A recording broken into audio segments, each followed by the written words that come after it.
और पहाड़ में कोरोना के 2 केस मिलने के बाद स्वास्थ्य महकमा अलर्ट पर है और हर हालात से निपटने को तैयार है। राज्य सरकार की एसओपी को पालन कराया जा रहा है। मंत्री धन सिंह रावत का कहना है अस्पतालों को दिशा निर्देश दिए गए हैं, किसी को घबराने की जरूरत नहीं है। तो एक और जहां अलर्ट पर अस्पताल, तो वहीं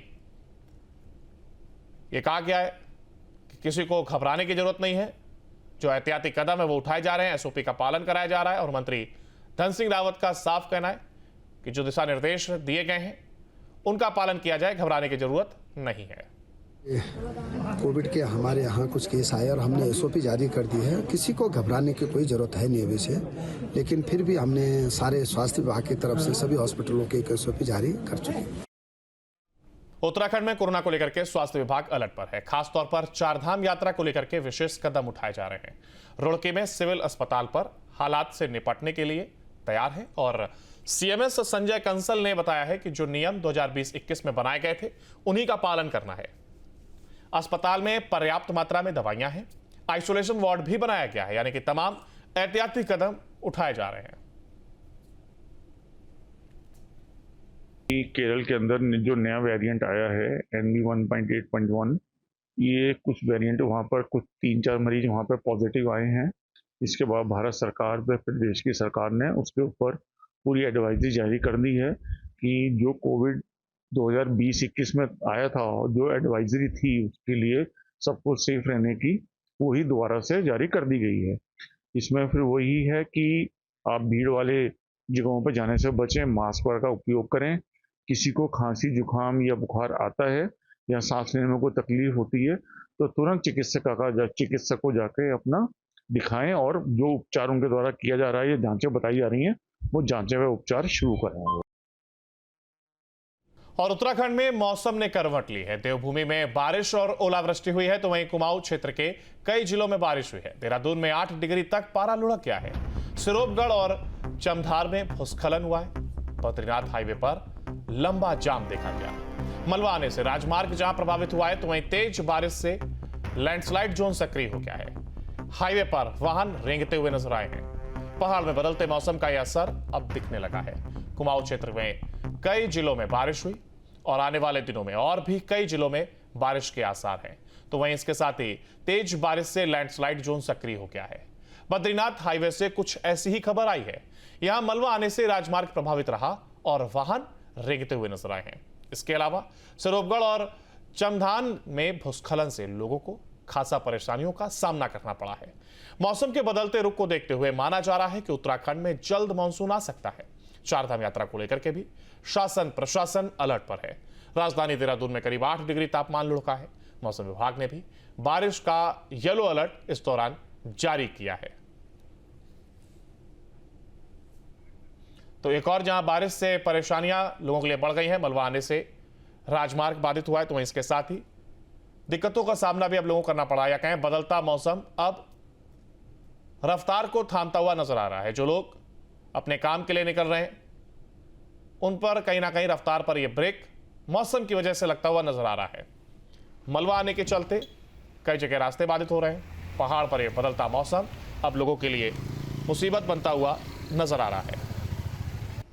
कुमाऊं क्षेत्र के कई जिलों में जहां एक और ये बारिश देखने को मिली है, 8 डिग्री तक पारा लुढ़का है। गर्मी में जरूर थोड़ी सी राहत यहां पर लोगों को मिली है, लेकिन रफ्तार भी इसी के साथ थमती हुई नजर आ रही है। वाहनों की रफ्तार जो कि अब थमती हुई नजर आई है और उसकी वजह बारिश और बारिश में पहाड़ों से आया मलबा, जिसकी वजह से मार्ग बाधित हुए और इसकी वजह से ही जो रास्ता है वो बाधित होता है और जो वाहन वहां से गुजर रहे हैं उनकी रफ्तार पर ब्रेक लग रहा है।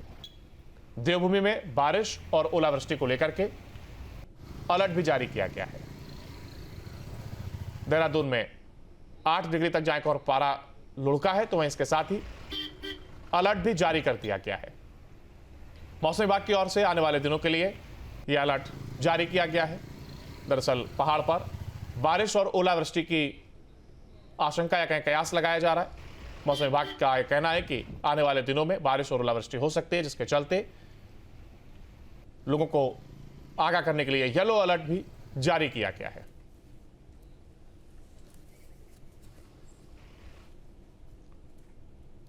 और उत्तराखंड में मौसम ने करवट ली है। देवभूमि में बारिश और ओलावृष्टि हुई है। कुमाऊं क्षेत्र के कई जिलों में बारिश हुई है, तो वहीं देहरादून में 8 डिग्री तक पारा लुढ़क गया है। सिरोपगढ़ और चमधार में भूस्खलन, तो वहीं बद्रीनाथ हाईवे पर भी लंबा जाम दिखा। मलबा आने से राजमार्ग प्रभावित रहा। ये 3 तस्वीरें आप देख रहे हैं, जहां पर तेज बारिश से लैंडस्लाइड जोन सक्रिय हुए हैं, तो हाईवे पर वाहन रेंगते हुए नजर आए हैं। कब सुधरेगी ये सड़क? दरअसल जो रास्ता है वो बारिश के चलते बाधित हुआ है या कहीं क्षतिग्रस्त हुआ है। मुश्किल में आवाजाही रास्तों से हो पा रही है, तो वहीं हर तरफ अव्यवस्था नजर आ रही है। बदलते मौसम के चलते रफ्तार जहां एक और धीमी हुई है, तो वहीं लोगों को कई दिक्कतों का सामना यहां पर करना पड़ रहा है। उत्तराखंड सरकार इन दिनों साहसिक पर्यटन को बढ़ावा देने में लगी है और इसी के तहत कैबिनेट मंत्री डॉक्टर धन सिंह रावत ने अधिकारियों के साथ भरसार से बूढ़ा भरसार की 5 किलोमीटर पैदल यात्रा की। इस दौरान मंत्री धन सिंह ने जिलाधिकारी डॉक्टर आशीष चौहान, मुख्य विकास अधिकारी गिरीश गुणवंत सहित दूसरे अधिकारियों के साथ ट्रैक और मंदिर क्षेत्र को विकसित करने की योजना पर चर्चा की है। मंदिर है, इसके बारे में हमारे पूर्वजों को कहना है कि आज से कई 100 साल पहले ये मंदिर मानव निर्मित नहीं है। ये मंदिर कौरव और पांडवों द्वारा निर्मित मंदिर है। ये इसमें हमारा कोई वो नहीं है, ये मानव द्वारा निर्मित नहीं है। ये पर शख्स है कि ये मंदिर जो है वीरान जंगल में, और ये मंदिर आज भी जो है यहाँ पे हम लोगों का जो है आराध्य देव, इसको घंडियाल देवता के रूप में हम लोग यहाँ पे अपना पूजा करते हैं सर। और मान्यता है कि जहाँ इस मंदिर से जो है लोगों को सुख की प्राप्ति होती है सर, और शांति की प्राप्ति होती है। लोग अपने आराध्य देव को पूजने के लिए हर वर्ष यहाँ पर जो है कई तादाद में लोगों का यहाँ पे आगमन होता है सर, और यहाँ पे लोग आते हैं। सब लोग यहाँ बूढ़ा भरसार आए हैं और यहाँ पे घंडियाल देवता का भी मंदिर है। बहुत पौराणिक मंदिर है। मुझे पुरातत्व अधिकारी ने बताया कि लगभग ये 13वीं शताब्दी का है।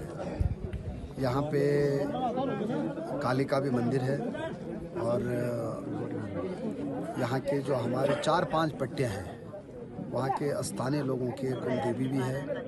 और मेरा भी आज सौभाग्य मिला है कि हम जिला प्रशासन हम सब लोग यहाँ आए हैं और ये देख लिया हमने कि यहाँ पे अपार संभावनाएं हैं कि पर्यटन की भी और तीर्थाटन की भी।